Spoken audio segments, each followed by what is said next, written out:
Halo teman-teman, kembali lagi bersama saya di channel Telatoni. Pada kesempatan ini saya ingin membahas mengenai pahlawan Manggarai yang bernama Motang Rua.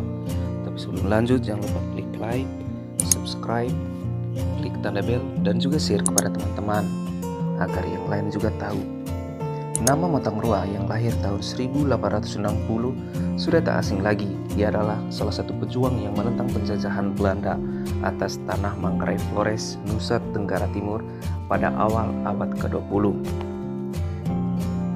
Sebagai bagian dari peringatan Hari Pahlawan yang dirayakan setiap 10 November, mengulas kisah pejuang tokoh kelahiran Kampung Beukina, Desa Gololangkok, Kecamatan Rahong Utara itu. Kisah ini berdasarkan penuturan Willy Gracias, salah satu keluarga Motang Rua. Kisah perlawanan Motang Rua terhadap Belanda tak akan pernah terjadi bila pemerintah kolonial Belanda tak pernah mendirikan pemerintah sipil militer di tanah Manggarai pada awal abad ke-20. Pasukan Belanda tiba di Manggarai pada tahun 1908. Mereka berlayar dari Ende dan mendarat di Borong. Kedatangan Belanda di kota kecil yang kini menjadi ibu kota Kabupaten Manggarai Timur ini tidak mendapat perlawanan yang berarti. Memang ada sedikit gejolak antara utusan Belanda dari suku Ende dengan masyarakat setempat, namun hal ini tidak sampai menimbulkan masalah yang berarti. Dari Borong, Belanda kemudian melanjutkan perjalanannya melalui pantai Laut Sawu menuju Todo, salah satu pusat kerajaan yang terletak di pesisir selatan Manggarai. Belanda ingin mendirikan pusat pemerintahan sipil militer di Todo, namun karena topografi Todo yang berbukit-bukit, Belanda pun mencari tempat lain yang lebih cocok.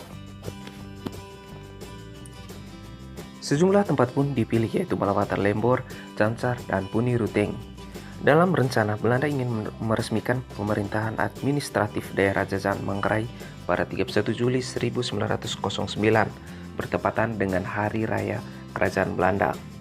Dari berbagai alternatif, tempat yang dijadikan pusat pemerintah itu akhirnya Puni Ruteng yang dipilih. Belanda pun mulai membangun rumah-rumah dan perkantoran. Namun, bukan Belanda sendiri yang membangun fasilitas pemerintah itu, melainkan rakyat Manggarai. Belanda memerintahkan rakyat Manggarai membawa alang-alang untuk atap dan bahan bangunan lainnya. Perlakuan semena-mena ini tidak diterima oleh Motang Rua, yang pada saat itu menjabat sebagai kepala Kampung Beukina. Motang Rua lalu mengkonsolidasi kekuatan. Sejumlah orang diajak untuk melakukan perlawanan, seperti Sisi Ame Bembang, Padang Ame Naga, Naga Ame Demang, Lapa Ame Sampu, Angko Rumbang, Tengka Ame Gerong, Sadu Ame Mpaung meninggal di pembangunan Sawah Lunto, Nompang Ame Tileg, dan Ulur. Kekuatan dari sejumlah kedaulan juga dihimpun, seperti dari kedaulan Lelak, ada Paci Ame Rame, Nggarang Rombeng Rejeng, dan Dareng Ame Darung. Dari kedaulan Doso ada Pakar Ame Jaga, kedaulan Dehes ada Raja Ame Kasang, Nampang Leok, kedaulan Ruteng ada Gorang Carep, Tanggu, Kelang Labe, dan Wakul. Dia juga mengajak adik dan kakaknya sendiri, yaitu Ranggung Lalong Elor, Parang Ame Panggung, Nggelong, Parung, Jalagalu, Lancur, Lalong Pongkor, Latu Landorata, Tangur, Nicik, Nganggangga, Angga Ame Geong, Nancung Laki Rani, Tagung, Dorok, Corok, Rede, Seneng, Talo, Hasa, dan Andor Jagu. Kekuatan rakyat pun dikerahkan untuk mendirikan benteng kubu serta memboikot rakyat lainnya yang berasal dari arah wilayah Lelak, Doso, Kolang, dan Rahong agar tidak mengantar bahan bangunan serta makanan untuk kepentingan Belanda di Ruteng. Alang-alang, ijuk, dan balok dipotong-potong baru kemudian dikirim ke Ruteng. Atas perlakuan itu, maka Belanda menyuruh kurir khusus bernama Capa Ame Iba. Sesampai di Waikang, Capa Ame Iba memukul seorang rakyat yang bernama Unduk mengantar alang-alang.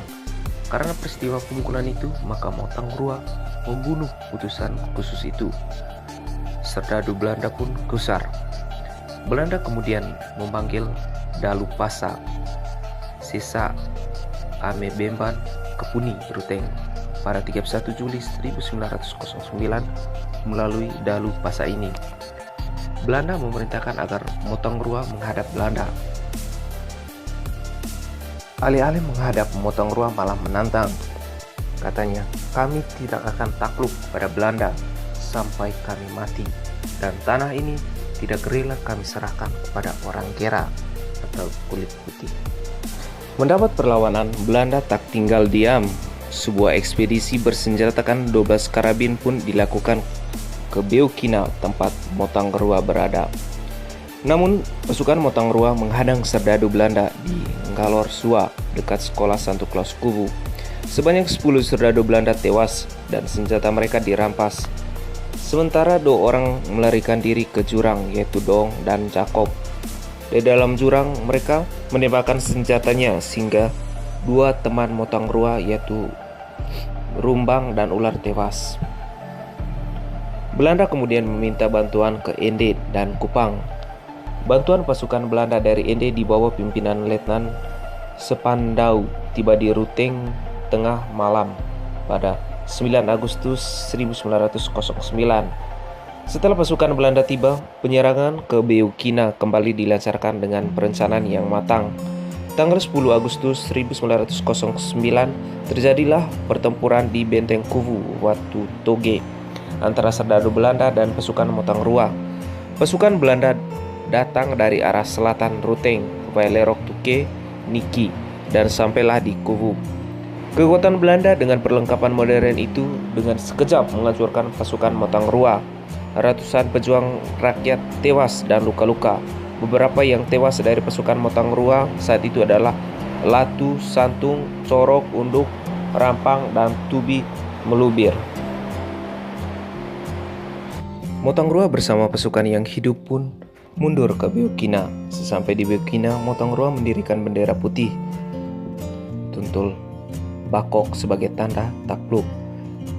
Karena ada tanda takluk, kampung Beukina tidak dibakar Belanda. Sementara beberapa kampung di sekitar Beukina seperti Kondong, Lenteng, dan Poka di bumi hanguskan Belanda.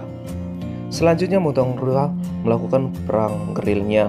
Dia melakukan perlawanan dari Gua Juncawene di Rakandoso. Akibatnya meletuslah perang perlawanan pasukan Wetik yang dipimpin oleh pasukan Rengge Ame Cences. Perlawanan lain juga terjadi di Longka Pacar di bawah pimpinan Dalu Pacar, yaitu Masang Pacar. Dalam pertempuran itu 35 pejuang rakyat tewas, termasuk Masang Pacar yang kepalanya dipenggal Belanda dan dibawa ke Reok untuk dipertontonkan di hadapan rakyat. Belanda pun gusar dan ingin mendapatkan Motang Rua baik dalam keadaan hidup maupun mati. Untuk itu Belanda menyandra dan menyiksa keluarga Adak Pongkor di Puni Ruteng. Belanda mengancam melakukan pemusnahan terhadap seluruh keluarga Adak Pongkor dengan tuduhan sebagai penjahat perang. Perlu diketahui, Motang Rua adalah anak Vina dari Adak Pongkor. Ibu Motang Rua yang bernama Wakung adalah saudari dari Adak Pongkor, Kreng Wangkur Laki Tekek Laki Manggir. Menghadapi ancaman Belanda ini, Kreng Wangkur Laki Tekek Laki Manggir beraksi. Atas inisiatif Kreng Baso, salah satu putra Kreng Wangkur Laki Tekek, diupayakan pencarian terhadap Motang Rua. Kreng Baso tahu di mana Motang Rua bersembunyi. Berangkatlah Kreng Baso ke Rakandoso, tempat di mana Motang Rua menjalankan taktik perang gerilnya. Kreng Baso pun menceritakan penyiksaan keluarga Adak Pongkor. Iba mendengar cerita mengenai penyiksaan keluarga Adak Pongkor.